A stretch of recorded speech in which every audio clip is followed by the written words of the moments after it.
Shalom. Shalom, peuple de Dieu. Shalom à tout le monde. Shalom, shalom, shalom. Shalom, shalom. Alléluia. Shalom à tout le Alléluia. monde. Alléluia, alléluia. Shalom, shalom, peuple de Dieu. Shalom. Alléluia. Alléluia. Abondamment béni, béni, béni, béni. Shalom. Gloire à Dieu, gloire à notre Seigneur Jésus-Christ. Alléluia. Alléluia. Shalom, shalom, peuple de Dieu. Shalom de partout où vous vous retrouvez. Shalom et shalom. Shalom, shalom. Shalom à tout le monde. Shalom à tous. Oui, nous vous saluons dans les précieux de notre Seigneur Jésus-Christ. Soyez bénis, partageons, invitons nos frères et sœurs, partageons ces temps d'édification. Le Seigneur n'hésitera pas à nous bénir. Nous sommes le ministère Jésus-Christ, le Dieu de gloire. Vos humbles serviteurs, l'évangéliste Patrick Paul Dimbumba, qui je suis, et ma femme, la servante de Dieu. Fifi Déborah Dimbumba, et je vous salue tous par les précieux noms de notre Seigneur Jésus-Christ. Soyez abondamment béni, béni. Pourquoi ne pas aussi partager cette édification pour un frère, pour une sœur? Le Seigneur ne manquera pas certainement de nous faire abondamment du bien. Alléluia, alléluia, alléluia. Que le nom de notre Seigneur Jésus-Christ soit élevé. Alléluia, alléluia. Oui, chers frères et sœurs, comme nous pouvons le constater, le début de l'année, nous avons débuté avec un thème central du ministère Jésus-Christ, Dieu de gloire. Nous avons tous proclamé l'année de sainteté, renoncement et de repos. Oui, nous avons dit l'année de sainteté, de renoncement et de repos. Oui, bien aimé.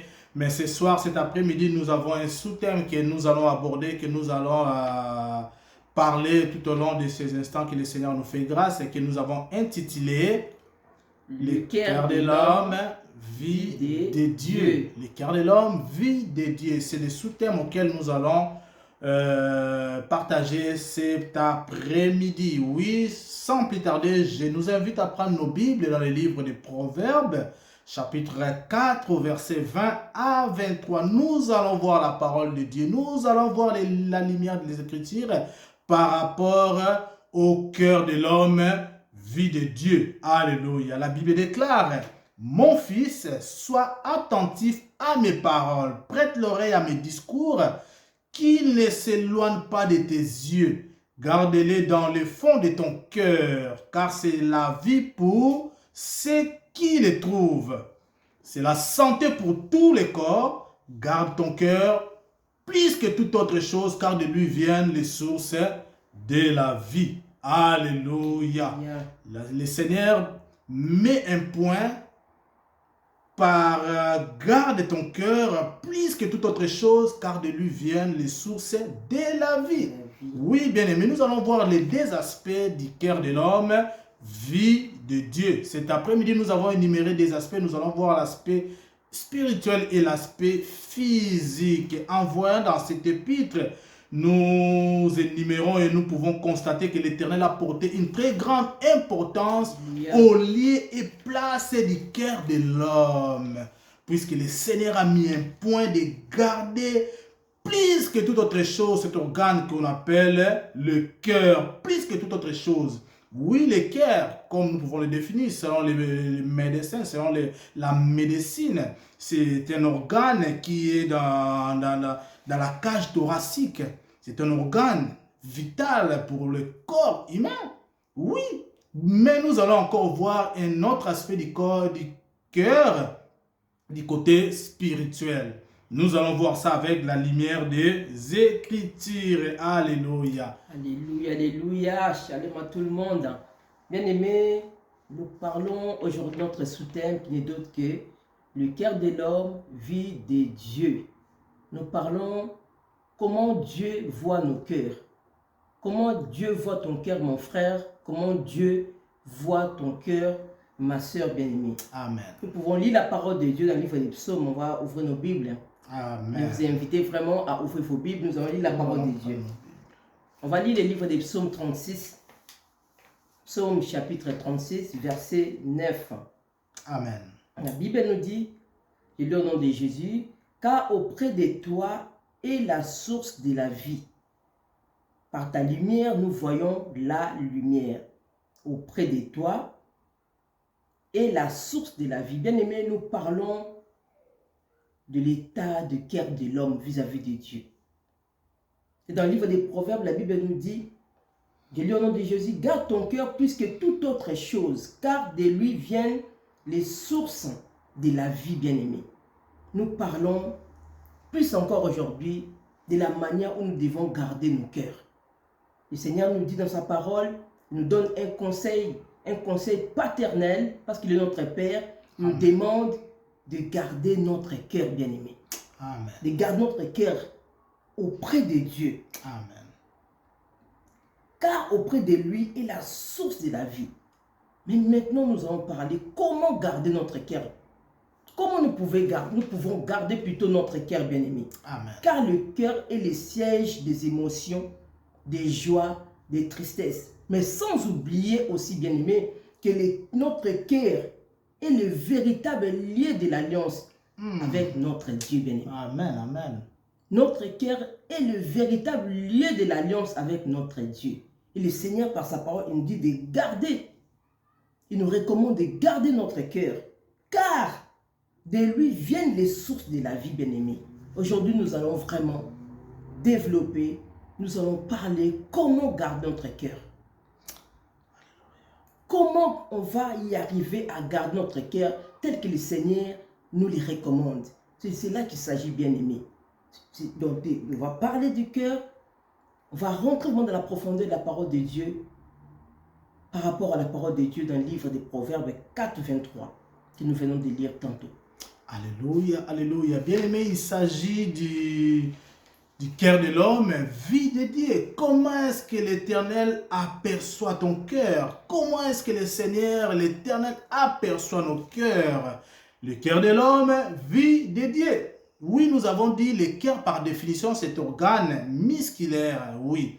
Mais au vie de Dieu, au-delà de ce que nous ne voyons pas, nous avons un cœur qui est spirituel, cet organe spirituel.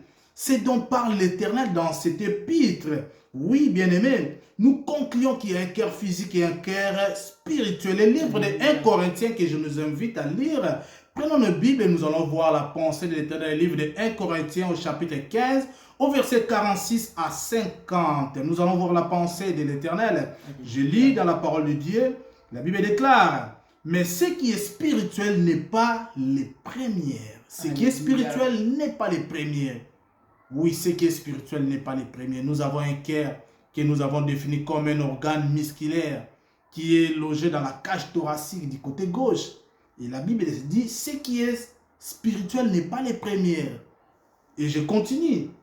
C'est ce qui est animal. La Bible déclare que c'est ce qui est animal. Alléluia. Et ce qui est spirituel vient ensuite. Donc, premièrement, nous avons un cœur qui est du côté gauche. Nous avons dit, la Bible déclare, ce n'est pas ça ce qui est spirituel. C'est ce qui est animal. Pourquoi animal? Parce que le cœur humain, c'est ce que nous pouvons voir les émotions. C'est de là que viennent les émotions. C'est de là que viennent les faiblesses. C'est de là que viennent les problèmes, les faussetés. C'est de là que viennent la maladie, la mort. Parce que c'est un organe musculaire de la chair qui fait partie de la chair humaine. Mais au-delà de cela, nous avons un cœur qui est spirituel. Et c'est ce que la Bible déclare. Oui, ce qui est spirituel vient ensuite. Donc, ce qui est spirituel, c'est cela qui émane de l'homme intérieur, de l'homme spirituel. Cet homme auquel Dieu mentionne dans cet épître, mais sans pour autant bannir du côté du cœur et de la chair, bien aimé. Non, pas du tout. mais nous allons voir la profondeur de la pensée de l'Éternel. La pensée de l'Éternel va beaucoup plus du côté du cœur qui est spirituel parce que c'est de lui qui va émaner, c'est de lui qui va jaillir les sources de la vie.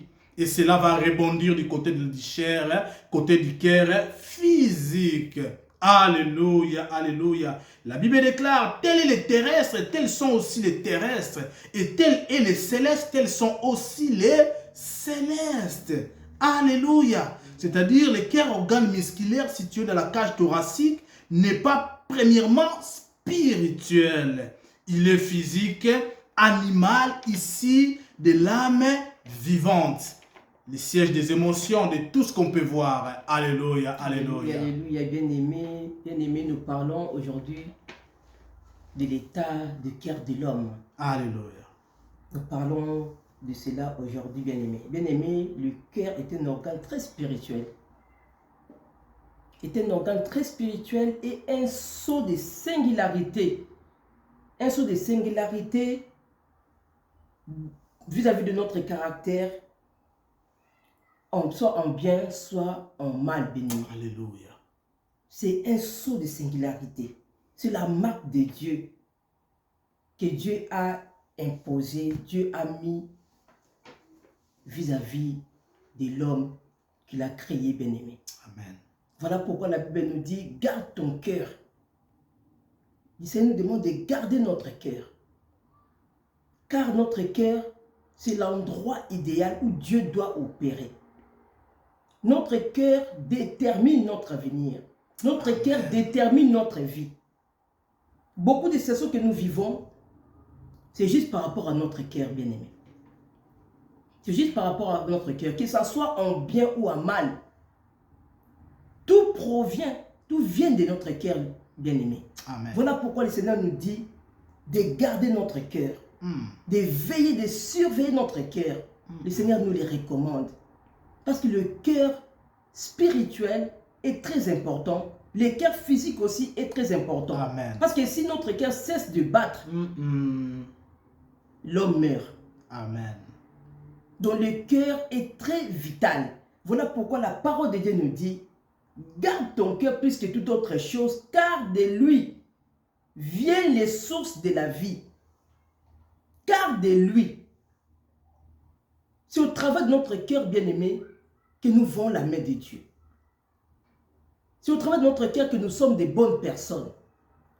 C'est au travers de notre cœur que nous avons la force, nous avons la puissance. Au travers de notre cœur bien-aimé que nous sommes des gens joyeux, que nous sommes des gens heureux bien-aimés. Tout provient de notre cœur bien-aimé. L'état de notre cœur détermine le cours de notre vie. Alléluia. Toutes les choses de notre vie proviennent de notre cœur bien-aimé. Alléluia. Voilà pourquoi la Bible nous dit de garder notre cœur, de ne pas laisser les diables contrôler notre cœur. Si nous pouvons lire la parole de Dieu, la Bible nous dit, on va lire ces versets dans la parole de Dieu. Amen. Si nous avons vraiment nos Bibles, nous pouvons l'ouvrir pour la gloire de Dieu. Prenons nos Bibles. Alléluia. On va lire la parole de Dieu dans le livre des Actes des Apôtres. Amen. Je vous invite vraiment à ouvrir vos Bibles, bien-aimés. Amen. Le Seigneur a besoin de notre cœur. On va lire la parole de Dieu. Amen. Il ne veut pas que notre cœur soit abîmé ou corrompu. Dans les livres des Actes des Apôtres, si vous avez vraiment vos Bibles, je vous invite à l'ouvrir. Actes des Apôtres 5, on va lire la parole de Dieu, verset 3. La Bible nous dit, il s'agit de l'histoire d'Ananias. Amen. Je lis au nom de Jésus. Pierre lui dit, Ananias, pourquoi Satan a-t-il rempli ton cœur au point que tu montes au Saint-Esprit et que tu aies retenu une partie du prix du champ? La Bible nous montre comment Satan peut remplir le cœur d'un enfant de Dieu. Comment Satan, même à l'église, il peut remplir le cœur des enfants de Dieu des mauvaises choses. Voilà pourquoi le Seigneur nous aime énormément. Il est notre papa il nous dit dans sa parole, dans le livre des Proverbes 4, 23, il nous dit, garde ton cœur, que toute autre chose, garde ton cœur que toute autre chose. La première chose que tu dois garder, c'est ton cœur bien-aimé. Dans la parole de Dieu nous dit, Pierre lui dit, Ananias, pourquoi Satan a-t-il rempli ton cœur? Le Seigneur ne veut pas que le diable puisse remplir le cœur de ses enfants. Le Seigneur ne veut pas de cela. Car le cœur vis-à-vis de Dieu est très capital. C'est une grande voie où tout ce que Dieu nous a promis depuis l'éternité, même dans ses promesses, au travers des prophéties, de sa parole, toutes ces choses-là doivent être conduites, passées par notre cœur. Et là, la parole de Dieu nous dit, pourquoi Satan a rempli ton cœur?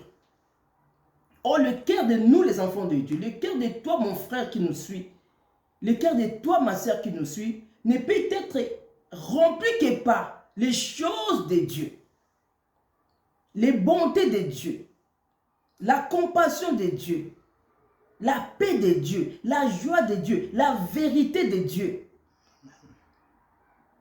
Et non, le diable puisse remplir ton cœur par des mauvaises choses, par les mensonges, par la corruption.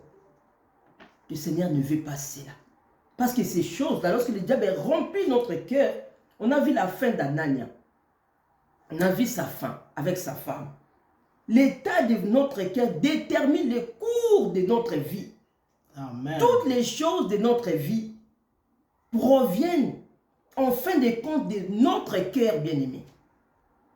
Toutes les choses, que ce soit les mariages, que ce soit le travail, que ce soit la bonne santé, toutes ces choses-là passent au travers de notre cœur. De notre cœur, les sources de la vie. Les sources de la vie, la source qui n'est que Christ. Lorsqu'il vient véhiculer, il veut faire passer la santé, il veut faire passer la prospérité. Tout cela, il le fait passer au travers de notre cœur. Amen, amen, amen, amen. De cela qu'il s'agit, bien-aimé.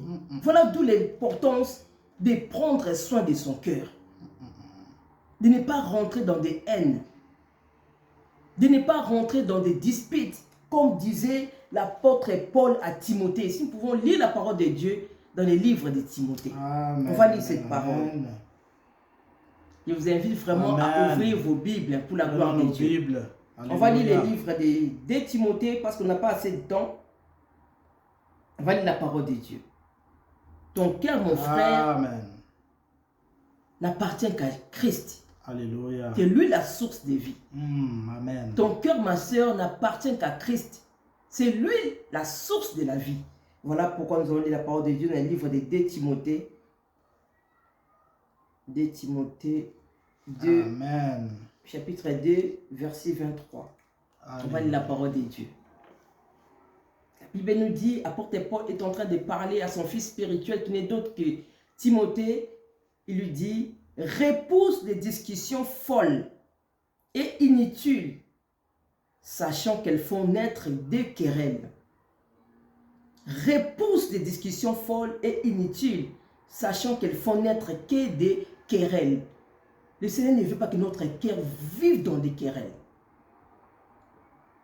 Le Seigneur ne veut pas que notre cœur vive dans des discussions folles, des choses qui ne vont pas ramener, qui ne vont pas faire passer la source de la vie. Les choses qui vont passer l'eau. Les choses qui vont pas passer les choses que Dieu a mis en réserve pour nous, bien-aimés. Refuse les discussions folles. Amen. Refuse tout ce qui ne plaît pas à Dieu, tout ce qui vont rentrer pour détruire ton cœur. Ton cœur est pour Dieu. Ton cœur est la voie où Dieu fait passer toutes ses bénédictions. Amen. Garde ton cœur. Protège ton cœur. Prends soin de ton cœur. Laisse un peu de prendre soin avec ta voiture ou avec ta maison, tout ça. La Bible nous dit prendre soin premièrement de son cœur. C'est de cela qu'il s'agit, bien-aimé. Le Seigneur veut que nous gardons nos cœurs, nous conservons nos cœurs, car de lui viennent les sources de la vie bien-aimée. Alléluia, alléluia. Nous parlons cet après-midi, le cœur de l'homme, vie de Dieu. Alléluia. Le Seigneur, nous voyons que le Seigneur, c'est vraiment, a mis vraiment beaucoup de l'importance à ce qui concerne le cœur de l'homme. Le Seigneur tient vraiment à ce que nous voyons qu'il tient vraiment beaucoup de l'importance au cœur de l'homme, à nos cœurs, les cœurs que nous avons, oui, les cœurs musculaires, cet organe musculaire que nous avons. Oui, au-delà de cela, il y a encore ce côté qui est spirituel, que la Bible a déclaré dans le livre de 1 Corinthiens, qui a au-delà de cela un cœur spirituel aussi bien aimé. Garde ton cœur plus que toute autre chose, car de lui que viennent les sources de la vie. Nous avons beaucoup de retours, nous avons beaucoup de témoignages. Oui, nous avons vu des gens qui ont fait quoi, quand ils ont fait leur d'âme, leur repentance. Nous avons vu que le Seigneur a ouvert des canaux, le Seigneur les a bénis fortement pour dire que quand nous arrivons à nous repentir, à faire un kirdam, à faire un lavage de ces choses qui peuvent bloquer la grâce, bloquer nos vies, donc nous voyons que le Seigneur déverse une gloire. Donc, quand nous dégageons nos cœurs de futilité, comme la Bible l'a bien si énuméré dans le livre de Timothée, pour que nous puissions nous débarrasser de tout ce qui est futile, nous voyons que le Seigneur déverse une gloire. Nous avons vu des gens faire de la repentance. Aussitôt la repentance finie le lendemain, nous voyons que le Seigneur bénit la personne. Énormément de voies, des choses qui étaient bloquées sont ouvertes. Nous avons vu ces genres de témoignages. Par là, nous concluons que le cœur, cet organe qui est le cœur, tient une place vraiment très importante aux vies de Dieu. C'est pourquoi le Seigneur nous appelle à garder cet organe plus que toute autre chose. Parce que tout vient de là. Nous avons vu cet homme, cette sœur faire cette repentance et le lendemain, qui n'avait pas de papier à la préfecture, c'était bloqué. On dit qu'on l'a appelé à la préfecture demain, le jour le suivant. Du jour au lendemain, nous avons vu avoir un travail. Du jour au lendemain, nous avons vu sa vie évoluer. Et nous avons conclu qu'après une bonne repentance, après avoir libéré son cœur de futilité, de disputes, de querelles, de colère, d'animosité, et nous voyons par là le Seigneur déverse une gloire. C'est ainsi que la Bible dit de garder son cœur plus que toute autre chose. Alléluia. Parce que nous avons vu les côtés cœur, les côtés physiques, c'est les centres des émotions. C'est le centre de toutes choses que l'homme peut voir durant toute sa vie. Il y a des faiblesses, il y a des faussetés. Tout ça est au niveau du cœur. Alléluia. L'échec, tout ça fait partie intégrante de la chair du côté de la chair, de cet organe cœur du côté chair. Oui, la Bible déclare que la chair et le sang ne peuvent hériter du royaume de Dieu. Et le cœur côté humain, le cœur côté physique, oui, quand nous avons l'animosité, la colère, les querelles et tout ça, nous voyons que nous ne pouvons hériter du royaume de Dieu. Alléluia. Selon le livre de Genèse chapitre 1 au verset 2, la terre était informe et vide. Nous voyons que le cœur humain était déjà mis à l'épreuve. Il y avait déjà une sémence corruptible qui était rentrée dans l'homme depuis le livre de Genèse chapitre 1 au verset 2 et depuis le livre de Genèse chapitre 3 au verset 1 à 7. Quand le diable viendra dire à Adam et Ève, certainement, est-ce que Dieu a dit certainement? Donc nous voyons que la corruption était déjà rentrée dans ces corps, dans ces cœurs du côté physique. Oui, ça a été c'était déjà baigné dans la corruption, bien aimé. Oui, la Bible déclare dans le livre de 1 Corinthiens chapitre 15 au verset 45, le premier homme, Adam, devait une âme vivante. Et le dernier Adam est devenu un esprit vivifiant. Alléluia. Donc nous voyons que le cœur quand il est vraiment dans les péchés, dans les faiblesses, dans la corruption, c'est ce cœur-là qui est du côté physique, qui est entre les mains de l'ennemi. Oui, alléluia. Alléluia, bien-aimé. Alléluia. Alléluia. Bien-aimé, Alléluia. nous parlons du cœur. Bien-aimé, prends soin de ton cœur. Alléluia. Garde ton cœur, préserve ton cœur.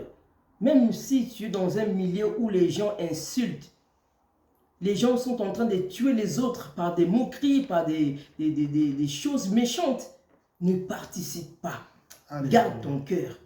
Tu dois garder ton cœur. Dans le milieu de travail, il y a beaucoup de commérages, bien-aimés. Garde ton cœur. Tu dois garder ton cœur plus que toute autre chose. Amen. Garde ton cœur, bien-aimé. Alléluia. Garde ton cœur. Ton cœur appartient à Dieu. Amen. Le diable le sait. Il sait qu'à partir de ton cœur, Dieu va te bénir. Alléluia. Il sait qu'à partir de ton cœur, Dieu va faire de grandes choses. Amen. Les promesses que tu tiens dans tes mains depuis des années, Dieu va les accomplir que selon l'état de ton cœur, bien-aimé. Tu dois garder ton cœur. La Bible nous dit dans les livres d'Apocalypse 3:20. Le Seigneur est en train de dire, voici je me tiens à la porte et je frappe. Si quelqu'un attend ma voix et ouvre la porte, je rentrerai et chez lui, je souperai avec lui. Mais c'est la parole de Dieu. Dieu veut rentrer dans nos cœurs. Mais Dieu veut rentrer dans les cœurs où il y a des bonnes choses. Amen. Pour faire encore. Amen. Pour bénir encore. Dieu n'est pas rentré là où il y a la saleté, bien-aimé. Dieu n'est pas rentré là où il y a des commérages. Dieu n'est pas rentré là où il y a des souillures. Voilà pourquoi la vie de beaucoup de personnes ne marche pas. Beaucoup de choses sont bloquées, sont fermées, parce qu'ils ont accepté de laisser le diable remplir leur cœur comme il avait rempli le cœur d'Anania. Par la haine, par l'animosité. On a vu l'histoire d'Anne dans le livre de 1 Samuel 1. On a vu l'histoire d'Anne. Anne était remplie d'amertume. Mais ce n'était pas les choses de Dieu. Toutes ces choses-là étaient là pour bloquer son cœur. Mais les jours où Anne est allée se repentir devant Dieu, les jours où Anne est allée devant Dieu pour pleurer, bien aimé, il y a des fois, il ne faut même pas faire l'orgueil. Lorsque tu vois comment que ton cœur est souillé, va dans la présence de Dieu et pleure. Va dans la présence de Dieu et sortir toutes ces choses, la haine, l'animosité, au pied de la croix. C'est là où le Seigneur avait tout porté. Ce n'est pas à toi de porter toutes ces saletés. Non, non, non, non. Ton cœur n'est pas une poubelle. Tu dois vider ton cœur dans la présence de Dieu. Tu dois pleurer devant Dieu. Par une repentance sincère devant Dieu. Tu dois laisser ton cœur libre pour le Seigneur. Afin que les sources de la vie puissent jaillir. Ta vie est bloquée. Te demandes depuis des années, j'ai prié. Je ne vois rien, bien-aimé. Bien-aimé, il s'agit juste de l'état de ton cœur. Quel est l'état de ton cœur, bien-aimé? Qu'est-ce qu'il y a dans ton cœur? La jalousie? La haine? L'animosité? Le non-pardon? Quel est l'état de ton cœur? Parce que la Bible est claire. La parole de Dieu nous dit, car de lui viennent les sources de la vie. Et la source n'est que Jésus-Christ. Alléluia. Tu as besoin de la bonne repentance devant Dieu. Tu as besoin d'être dans la présence de Dieu pour vider ton cœur. Tu dois vider ton cœur. Il y a des colères que tu as gardées autant d'années. Mais regarde le résultat maintenant de ta vie. Regarde les résultats de ta vie. Tu n'arrives pas à évoluer, tu n'arrives pas à être émancipé, tu n'arrives pas à être épanoui, tu n'arrives pas à être libre. Tu as besoin de répandre ton cœur avec une bonne repentance auprès du Seigneur Jésus-Christ. Enfin, comme nous dit la parole de Dieu, de lui viennent les sources de la vie. Enfin que les sources de la vie, la source de la vie qui est Christ, puisse jaillir dans ton cœur et te donner la victoire en toutes choses. c'est là qu'il s'agit, bien-aimé. Le Seigneur t'aime énormément. Il t'aime énormément. Amen. Il va te voir dans la souffrance. Alléluia. Il va te voir souffrir. Il va te voir dans des difficultés. Il veut que tu puisses garder ton cœur, afin que les sources de la vie puissent jaillir. Afin que les sources de la vie puissent jaillir. Tout cela passe par le cœur. Alléluia, alléluia. Oui, nous avons beaucoup à dire, mais peu de temps. Oui. Si nous voyons le livre des Proverbes, c'est vraiment un livre merveilleux où le Seigneur nous appelle à garder ses commandements. Et tout cela passe par l'organe que nous appelons le cœur. Un cœur calme est la vie du corps, mais l'envie est la carie des os, tel que les livres des Proverbes peuvent les mentionner aussi. Les livres des Proverbes ont beaucoup de conseils à nous donner. La Bible déclare encore dans les livres des Proverbes, dans un cœur intelligent repose la sagesse. Alléluia. Un cœur joyeux rend la vie sereine. Mais quand le cœur est triste, l'esprit est abattu.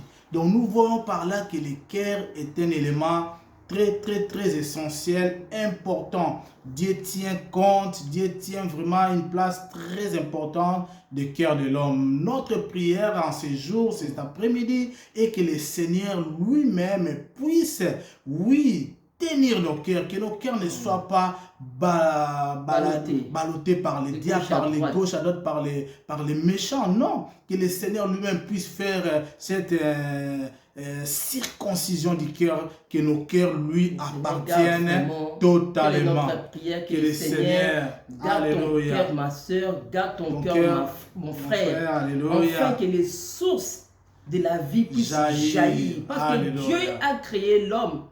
L'homme est poussière. L'homme a besoin de la source qui n'est d'autre que le Seigneur Jésus-Christ. Tu as besoin de la source. Tu es créé par la poussière. Dieu nous a formés et façonnés par la poussière de la terre. Alors la terre a besoin de l'eau. La terre a besoin de la source.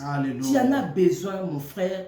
Tu en as besoin, ma soeur. Tu as besoin de Jésus-Christ pour que tu puisses prospérer, aller de l'avant et vivre la gloire de Dieu. Oui, alléluia, alléluia, aller de l'avant. C'est ainsi que nous allons garder nos cœurs plus que toute autre chose. Ne nous limitons pas seulement au côté du cœur qui est du côté de la chair et du sang. C'est la Bible énumère que cela est du côté animal. C'est le siège des émotions, les maladies et tout. Mais allons encore plus loin du côté du cœur esprit, là où nous pouvons concevoir la pensée de l'Éternel, là où nous pouvons être agréables à Dieu. C'est pourquoi le Seigneur dit de garder notre cœur plus que toute autre chose. Alléluia. Si nous gardons nos cœurs plus que toute autre chose, nous ne verrons pas des maladies, nous ne verrons pas tout ce que le monde peut donner comme résultat. Soyez bénis. La prière que nous adressons ce soir et que le Seigneur lui-même puisse trouver sa gloire, lui-même puisse